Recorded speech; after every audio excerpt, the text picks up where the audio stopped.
Pola makan bangsa kita ini berubah sejak 30 tahun yang lalu. Maksudnya berubah gimana, Dok? Ayo kita buktikan. Siapa di antara Bapak Ibu yang di rumahnya tidak punya mie instan? Yang nggak punya tunjuk tangan.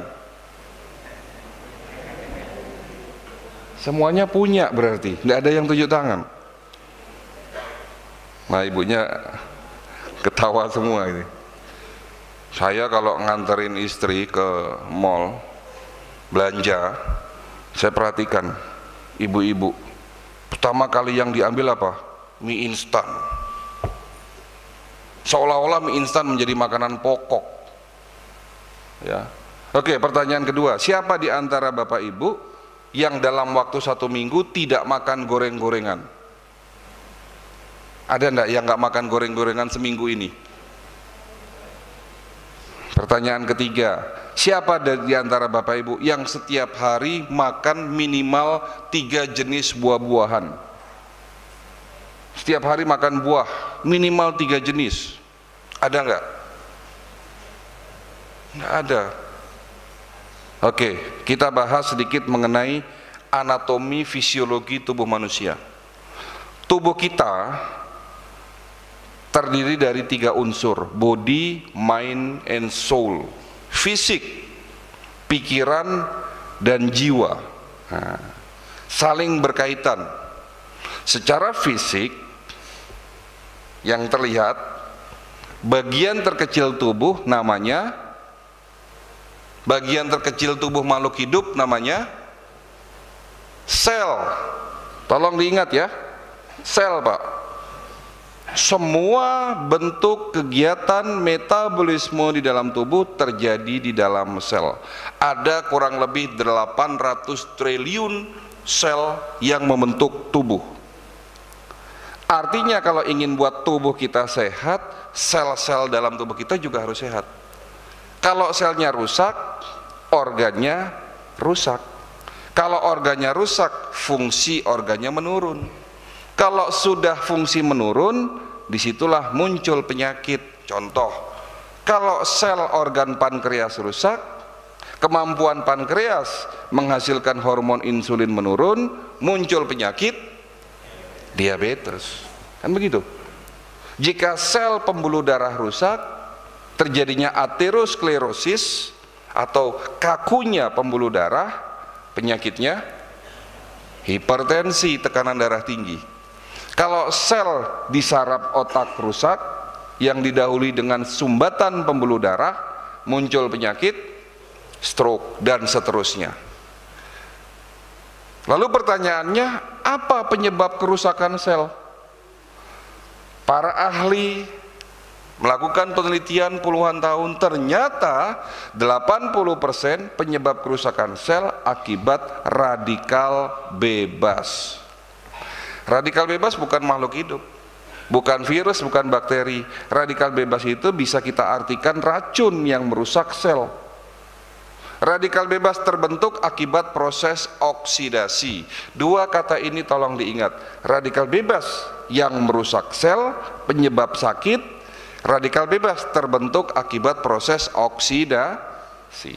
Oksidasi ini apalagi, Dok? Oksidasi itu contohnya kalau di luar sana besi berkarat. Tubuh kita bisa karatan? Bisa. Kenapa bisa karatan? Karena polusi udara, karena pencemaran lingkungan, karena makan makanan yang tidak bagus. Maksudnya makanan yang tidak bagus, ikan laut yang tadinya sehat, daging yang sehat, tempe sehat, kalau digoreng di atas suhu 140 derajat Celcius, apalagi kualitas minyak gorengnya tidak bagus, makanan tersebut akan teroksidasi. Dan kalau kita makan, oksidasi dalam tubuh kita akan membentuk yang namanya radikal bebas. Oksidasi juga terjadi akibat apa? Stres, Pak. Oksidasi juga terjadi akibat infeksi yang berulang-ulang, infeksi yang lama. Misalnya orang sakit TBC, kena virus corona, itu bahaya dari virus corona bukan hanya virusnya yang merusak, tetapi proses jangka panjangnya akibat infeksi tersebut menghasilkan oksidasi dan radikal bebas. Sepakat ya, sudah mulai tahu apa penyebab sakit diabetes, hipertensi, jantung, stroke, gagal ginjal? Radikal bebas. Berarti manusia tidak bisa menghindari oksidasi. Nah ini, siapa yang bisa menghindari udara yang tidak bagus? Apalagi bapak-bapak di sini tinggal di Bekasi, daerah Pantura, polusi udaranya tinggi. Siapa di sini yang bisa menghindari stres? Siapa di sini yang bisa memastikan makanannya selalu baik? Siapa di sini yang bisa meninggalkan goreng-gorengan? Nggak ada yang bisa, betul? Karena manusia tidak bisa menghindari oksidasi, oleh karena itu Allah sudah menyiapkan obatnya.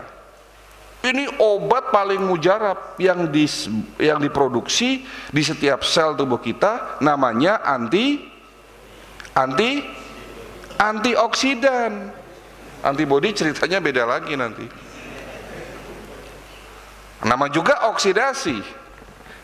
Ada penangkalnya namanya antioksidan. Antioksidan jenisnya ratusan, tetapi ada 2 antioksidan yang diproduksi dalam tubuh kita ini menjadi super antioksidan, glutathione dan superoksid dismutase. Nah, ini nggak usah diingat, cukup tahu bahwa sel-sel tubuh kita memproduksi antioksidan. Tetapi Bapak Ibu sekalian, setelah Bapak umurnya 40 tahun, secara fisiologis ya, produksi antioksidan di dalam sel-sel tubuh kita sudah mulai menurun. Makanya Rasul bilang, hati-hati bagi mereka, bagi umatku yang masuk usia 40 tahun. Warning, karena pada saat itu banyak muncul penyakit di atas usia 40 tahun. Gara-gara apa? Produksi antioksidannya sudah mulai menurun. Kalau tidak diimbangi dengan gaya hidup yang bagus, radikal bebas terbentuk. Tapi kembali lagi, Allah Maha Baik. Allah bukan hanya menciptakan antioksidan dalam tubuh kita, tetapi Allah juga menyiapkan antioksidan ada dalam makanan kita. Tadi di awal saya katakan obat kita ini ada 3. Obat yang dalam bentuk herbal atau obat kimia, obat itu ada dalam makanan, dan obat itu ada dalam diri kita. Salah satu obat dalam tubuh kita namanya antioksidan. Antioksidan di makanan di mana? Di buah-buahan. Contoh antioksidan namanya resveratrol, dapat mencegah penyakit jantung koroner. Ada di mana? Biji buah anggur. Bapak kalau makan anggur, bijinya jangan dilepeh, dikunyah, ditelen. Obat buat sakit jantung. Ya, sekarang malah cari anggur yang tanpa biji. Rugi, Pak. Ya, padahal obat itu ada dalam biji buah anggur untuk sakit jantung.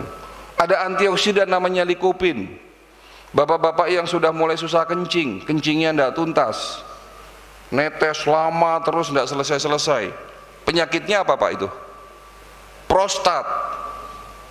Bisa diobati, bisa dicegah dengan antioksidan namanya likopin. Ada di mana? Buah tomat. Tiap hari makan tomat, insya Allah sehat prostatnya. Ya. Antioksidan namanya bromelin, dapat mencegah penyakit kanker. Ada di mana? Buah nanas. Bapak, ibu ya, terutama ibu kalau motong nanas, bonggol tengahnya yang keras jangan dibuang. Di situ kandungan bromelinnya paling tinggi. Malah dibuang toh.